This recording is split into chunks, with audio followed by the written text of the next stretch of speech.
Après plusieurs années, Nintendo nous a enfin livré sa nouvelle Switch, la Switch 2, une console qui monte en gamme, mais est-ce que ça vaut vraiment le coup? Je vais la comparer à la Switch 1 parce que je l'ai encore, et même si j'y joue rarement, je pense que beaucoup d'entre vous possèdent encore une Switch 1 ou une Switch OLED et se demandent si le changement est utile ou pas. Je vais être franc, je suis pas le plus grand des gamers à m'intéresser aux specs les plus poussés. Je suis un gamer qui veut juste prendre du plaisir en jouant à sa console, parce qu'au final, pour moi, jouer à la console, c'est ça, c'est prendre du plaisir en jouant sans prise de tête. On en parle dans cette vidéo, mais avant, pour ceux qui ne sont pas encore abonnés, n'oubliez pas de vous abonner pour soutenir la chaîne et je tiens à vous remercier tous parce qu'on est de plus en plus nombreux.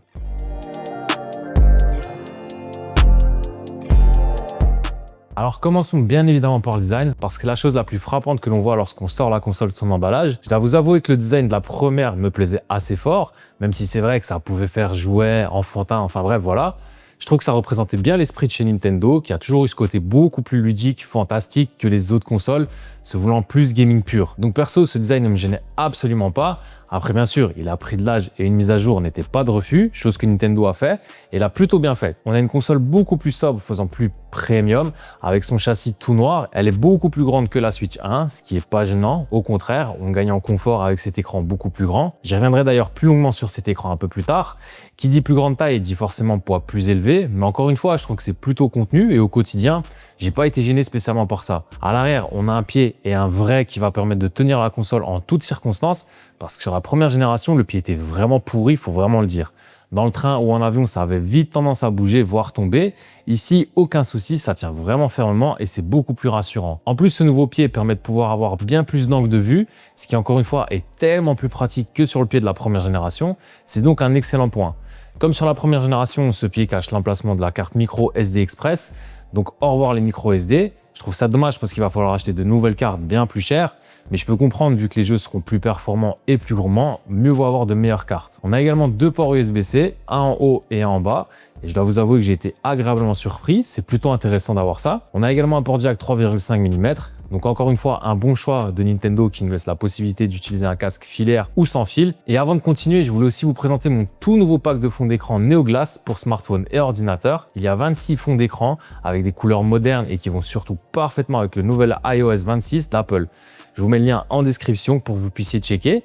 Et pour les personnes qui ne sont pas encore abonnées, n'oubliez pas de vous abonner pour continuer à me soutenir et à me donner de la force.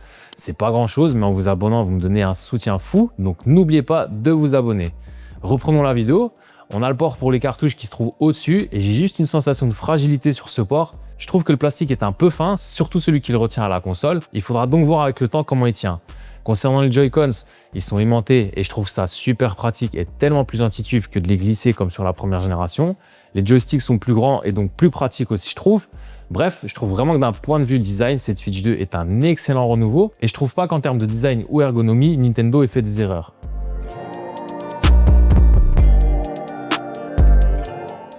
Venons-en à l'un des plus gros changements, c'est l'écran. Alors honnêtement, avoir un plus grand écran, c'est vraiment un gain de confort énorme. Étant sur ma Switch 1 depuis toujours, j'ai directement senti la différence. Mon écran 6,2 6 pouces paraît vraiment minuscule à côté de cet écran 7,9 pouces. Le gain est vraiment réel et appréciable. En plus, les bordures ont été largement affinées, ce qui donne une sensation beaucoup plus premium et une meilleure immersion. Et surtout, je passe d'une résolution HD à de la Full HD, donc du 720 au 1080. Et je peux vous dire que ça fait vraiment une grosse différence. C'est plus agréable à l'œil, tout est plus clair et lisse. On voit pas de pixels à l'écran contrairement à ma Switch 1. C'est donc encore une fois un excellent point, mais malheureusement, et je comprends pas trop pourquoi Nintendo a fait l'impasse sur l'écran OLED, alors que pour la Switch 1, nous avions une version OLED. Donc je comprends absolument pas ce choix qui aurait été un gain énorme et on aurait fait à mes yeux un écran parfait pour jouer.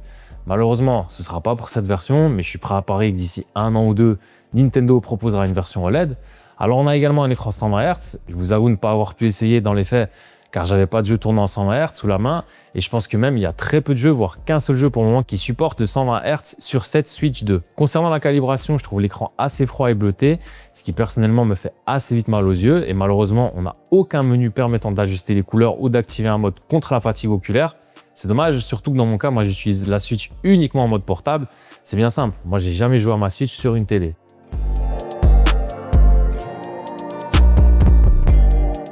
Alors venons-en bien sûr à la partie principale, c'est l'expérience de jeu.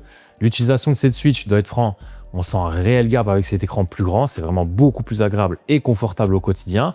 Ça permet de jouer plus longtemps, car toujours avec ma première Switch, ça a tendance à me donner des maux de tête après un certain temps de session de jeu. Ici, j'ai moins constaté ce souci, sûrement dû à l'écran plus grand, mais aussi à la meilleure résolution.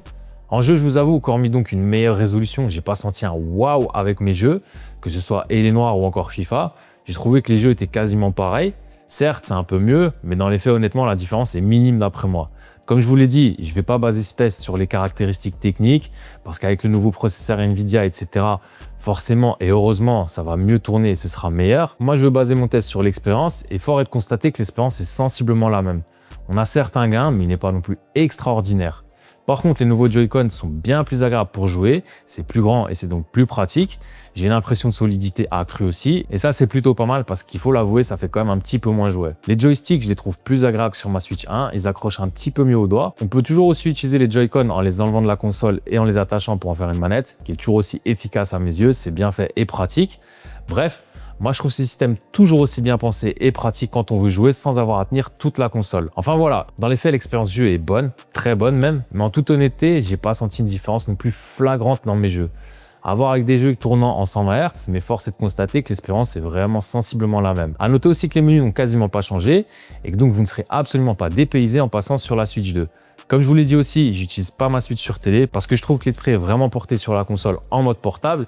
Donc j'ai pas joué avec le nouveau dock, mais le dock aussi a été revu avec un design beaucoup plus moderne et offrant toutes les connectiques nécessaires pour jouer actuellement.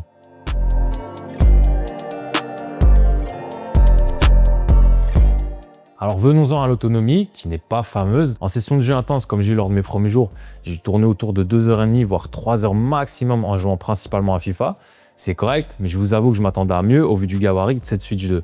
Ma Switch 1 fait quasiment pareil en termes d'autonomie. Je dis donc pas que c'est catastrophique, mais on aurait pu avoir beaucoup mieux. Après, bien sûr, en diminuant la luminosité et le son, on peut réussir à gagner un peu en autonomie, mais ce sera pas non plus des heures qu'on gagnera. Concernant le son, je le trouve assez bon et restitue bien le jeu et permet d'assez bien nous immerger lors de nos sessions de jeu. Il manque peut-être un rien de puissance, je trouve, mais dans l'ensemble, les deux haut-parleurs font plutôt bien le travail et permettent de jouer sans prise de tête.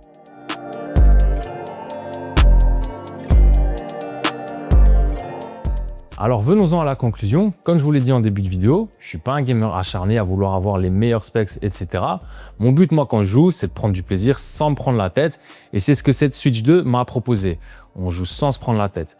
Nintendo a toujours été très fort pour offrir une expérience très ludique et beaucoup moins axée gaming pur, même avec des jeux comme Zelda par exemple.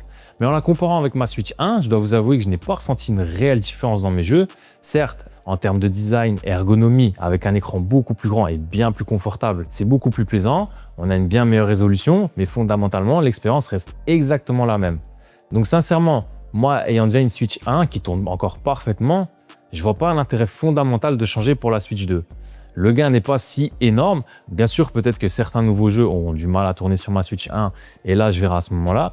Mais perso, si vous avez déjà une Switch 1 qui fonctionne très bien, je vous conseille pas spécialement de changer, sauf si vous souhaitez vraiment gagner en confort avec ce nouvel écran et ce nouveau design. Le prix de 469 € est certes élevé, mais je rappelle qu'on est tout de même sur une console portable avec un très bon écran, la possibilité de la brancher en salon, et on ne peut pas la comparer à une PS5 ou Xbox tout simplement parce qu'à mes yeux, c'est absolument pas la même demande, ni même le même public qui joue à la Switch. Comme je l'ai dit, on va sur la Switch pour ce côté beaucoup plus ludique et pour les jeux spécifiques à Nintendo comme Zelda ou les Mario encore par exemple. Dites-moi en commentaire si vous pensez changer ou si au contraire vous allez faire comme moi et garder votre Switch actuelle. Comme toujours, n'oubliez pas de liker, partager, commenter et surtout vous abonner pour me donner de la force et surtout faire péter l'algorithme. Je vous dis merci à tous et à la prochaine.